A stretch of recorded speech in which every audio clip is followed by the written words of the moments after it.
I had my near-death experience in the summer of 1974, when I was 30 years old.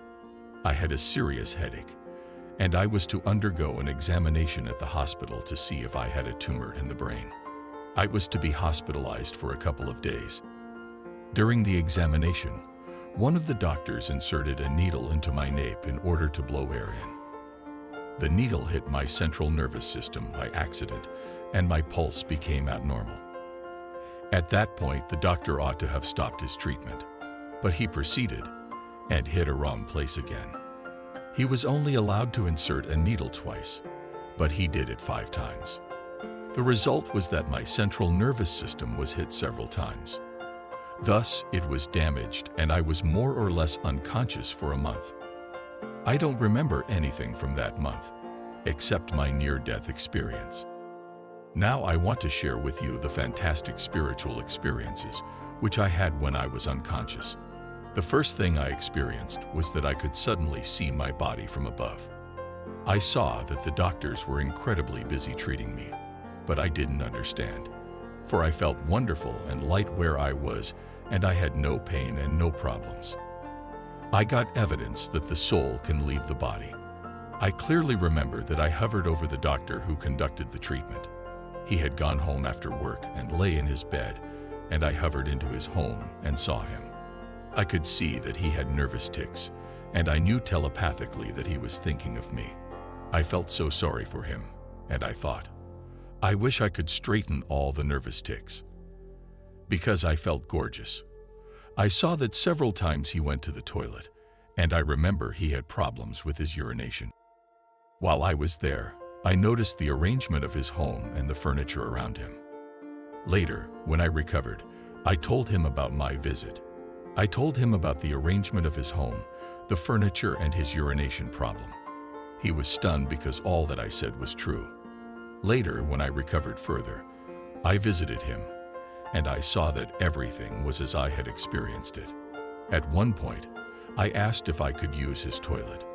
He rose in order to show me where it was, but I said that he didn't have to, because I had been there before, as a soul. After hovering around on Earth, I went through a tunnel. At the end of the tunnel, there was a light so indescribably strong. It in no way related to earthly light. I went to a peaceful place. It was so beautiful that I thought, the Earth is like a film that hasn't been developed. Not until we reach the other side is the film developed, and everything will be seen in beautiful colors that don't exist here on Earth. I saw a beautiful meadow. There were flowers and colors that were so fantastic that our earthly brain can't comprehend it. The colors we have here on Earth, of flowers and everything, are very pale in comparison to the colors I experienced in the spiritual realm. The people we claim are dead stood completely alive in front of me, but they looked younger than I experienced them on Earth. At the same time, there was a kind of a fog over their faces. But I knew it was them.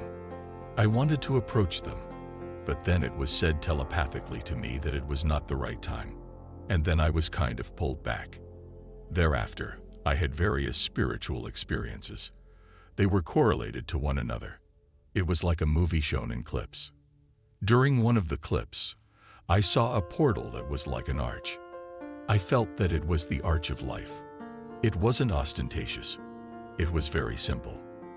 The arch opened so that I could look in. There I saw the whole meaning of life. I thought it was so simple that I didn't comprehend that I hadn't thought of it. It was so simple that even a child could understand it. But I have not retained the meaning of life. The insight I got there I cannot retell. But I know there is a meaning of life. After seeing the meaning of life, I flew on. Hereafter, I was shown various clips from past lives. I had never before related to reincarnation. I had grown up in a family of non-believers, but I always felt Jesus in my heart. I saw that I had a life as an Indian. I was so strong and powerful. I experienced the whole Indian life, and I sensed that I was a man. I lived in harmony with nature, and it felt like a wonderful life. Later in that life, I was at war with others, and I experienced that I fell into a hole where there were some dead people. but I was not dead. There was a nauseating and cloying smell where I lay. Then things shifted to a new clip. I flew over a figure of Christ standing with open arms. Then I experienced another life. I lived in a bast hut on poles. There was no furniture, but there were mats lying on the floor. We were 6 very beautiful young girls. It was a wonderful time. We were there to please men, but it was all nice and decent. We were in harmony with nature. Then there was another clip. I saw that I lived in France within the aristocracy. I was very arrogant, and I was definitely not a person I like. I was a big girl with a fine white dress. I stood with my family and was about to be executed.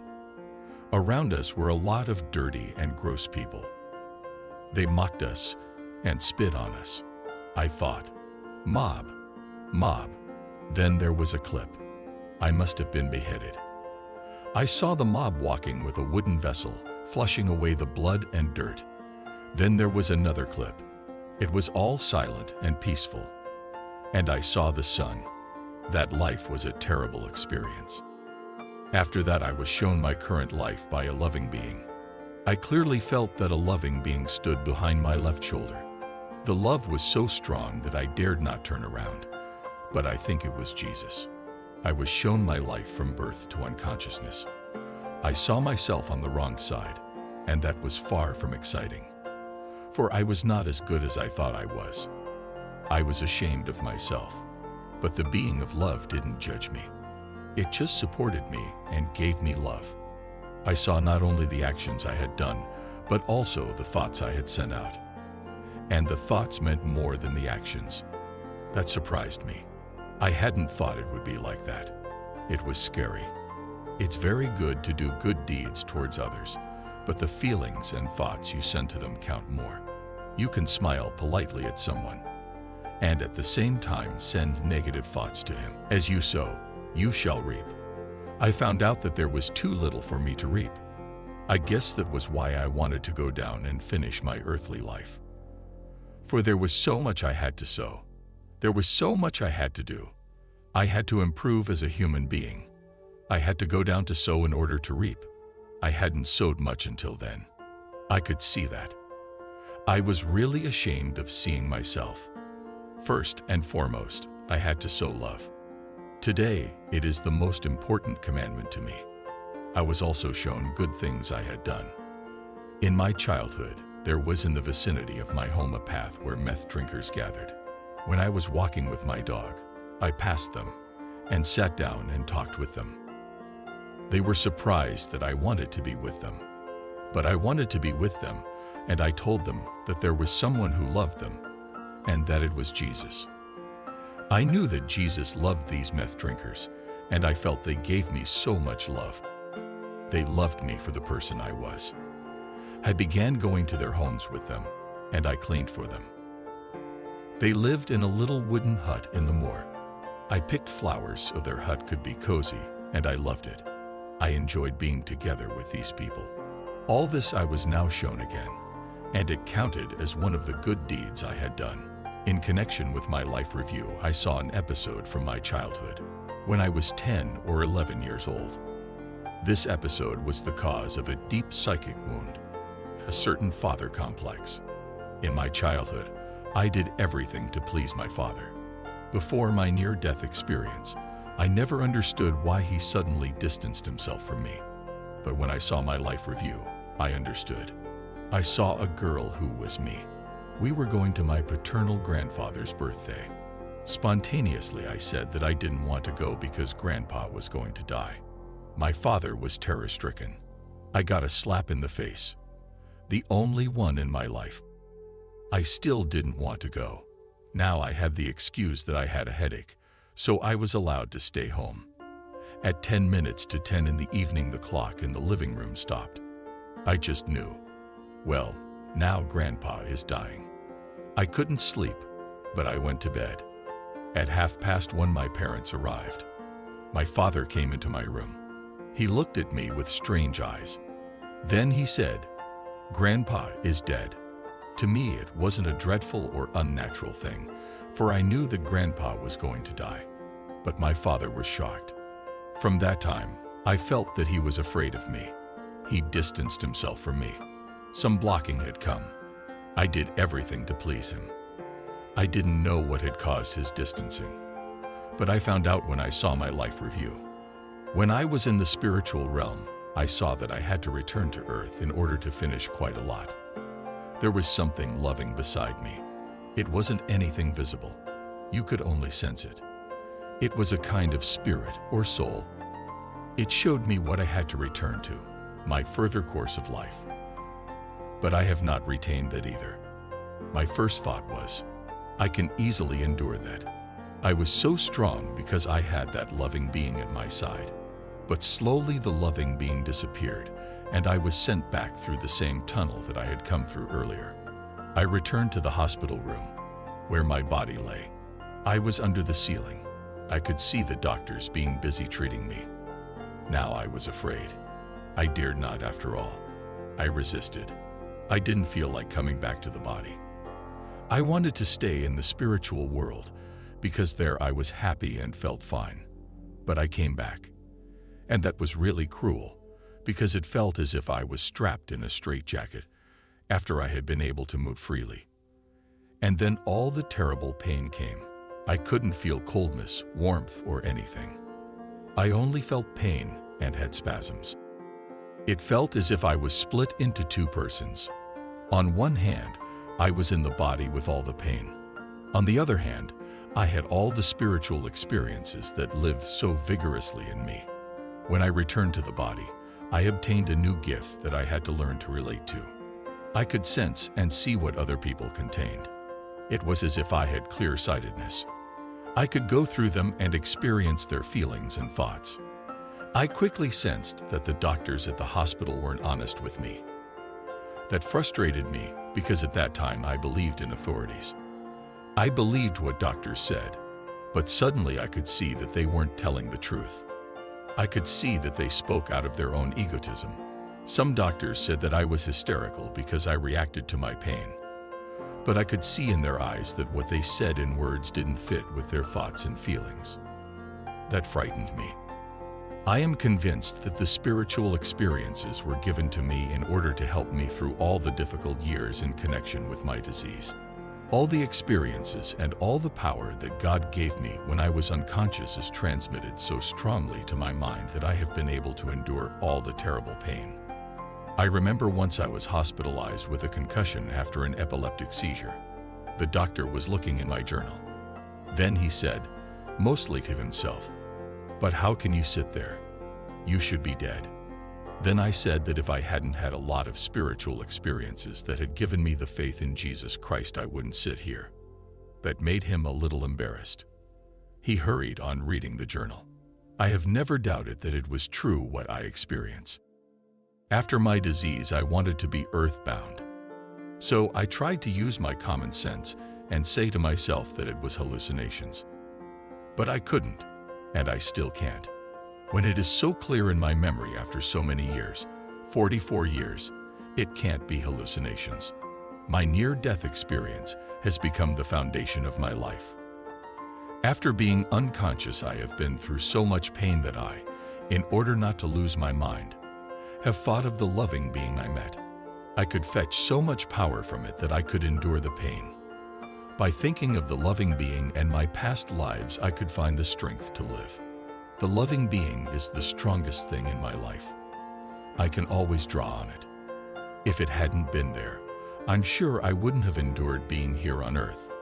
When over the years, I have had such an intense pain that I couldn't endure it, I asked for help. Then I have often experienced that I felt something warm that embraced me like a cloak, and that gave me strength to go through the pain. God has helped me in my misfortune. He never left me. He has given me powers undreamt of, to fight the physical and mental pain. Sometimes I felt that the more intense the pain is, the greater is God. God is almighty. God is so fantastically great. The near-death experience has made me feel that I don't belong here. I feel that I'm on a charter trip down here, and that I belong to another place, namely the spiritual world. I am grateful and happy for my family and my friends, and I live more intensely today than I did before. But I appreciate each year I get older, for then I know that I come closer to death and the spiritual world. We are all on such a charter trip on earth. Our true home is in the spiritual world, with God.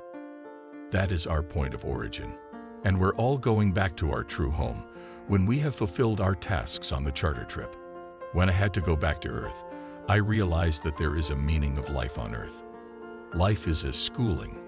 It can be incredibly tough, but we must not forget that the more good things we can sow, the more we will reap when we leave from here. The school of life is like a trip on earth. There are certain things we have to do on the trip. When I returned to my body, I thought that from this day forward I was going to be oh so good. But it wasn't like that. I haven't become a much better person.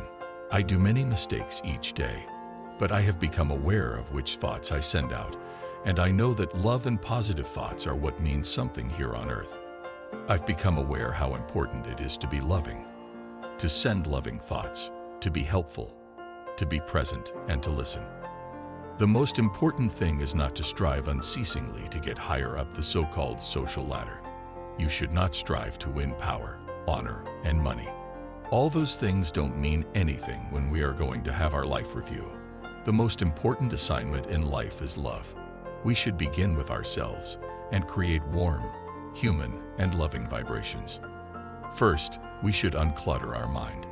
It may hurt confoundedly, for many of us have hawthorns and dirt in our souls. After that, we can begin opening up to others and shining to others, like the sun. If we can let the sun, the power of God, shine in us, then we will begin opening by virtue of the warmth that God gives us. And then we can give love. Then we can give something to one another. Many people commit suicide in our time. I understand them. If I hadn't had all the spiritual experiences that I've had, I think I would also have committed suicide. The spiritual experiences gave me strength to live on. I believe that the people who commit suicide will have a hard time at their transition to the spiritual world. But we must not condemn them, for they are very unhappy people. And God knows that. They simply haven't been able to endure life on earth. And God understands that. There are things we as humans do not understand. And there are things that we are not supposed to understand. For our small brains cannot contain the greatness of God. Suicides will absolutely not meet any condemnation on the other side. We wouldn't condemn our children if they committed suicide. If we condemn our children, we condemn quite a bit in ourselves. You don't condemn someone you love. If you really love out of love and not out of egotism, if you really love your children, you won't condemn them, but help and support them. And God will do that too. Of that I am quite certain. God will help those poor souls get through all the difficult stuff. I don't believe there is an eternal damnation, because God is towards us like a good father is towards his children. If a child is unreasonable, or does many terrible things, will a good father disown that child and send it out in the cold? No, he won't. Our spiritual Father will not do that to us either. God will not disown anybody. If there is a hell, then it is that we see ourselves with all the negative thoughts we have sent out. When we are going from here, we are going to judge ourselves. We will stand beside ourselves and judge ourselves. We will see ourselves with a clear-sightedness beyond compare. It was, as mentioned, very scary as far as I'm concerned. It won't be easy for the people who have taken their own lives to see their life review. For there has been a twilight of the gods in their mental life before they have got that far out that they have taken their own lives. Their roots are in chaos. Their stitches have run down, and they can't pick them up. They can't find out what is the cause of their problems. Unconsciously, they put a lid on their inner chaos because they can't endure facing it. But God will take care of their souls, and He will help them to be free. That is quite certain. My spiritual experiences have taught me that we must not condemn other people. We have no right at all to do that. When I saw how impure I was, I realized that we must not condemn other people, no matter who they are. It comes back to us. All that we send out comes back to us. If not in this life, then when we are going to review our lives. Nor should we tell other people how they should live their lives. We have no right to do that. But one of the best things we can do is to send them loving thoughts. We must not condemn other people when they do something wrong. They don't know better. And how could they? They haven't experienced themselves as I did. Until I experienced myself on the other side, neither was I aware of how I really was. Therefore, never judge your fellow human being, but try to understand. God is so great, and He really wants to contact us. But it's difficult for God to come through to us because we are egotistic and materialistic. We block Him in that way. It is not the intention of God that all the evil in the world is going to happen, wars and all that. It's caused by our human egotism and self-centeredness. We contain both good and evil. Our task is to see to it that evil doesn't prevail. We have a responsibility for our lives here on earth. We should stop striving to reach so much at the earthly level, because it is only a short while we are here. When I had my life review, it was as if life on earth only lasted for a second, but we live as if we were going to be here for hundreds of years.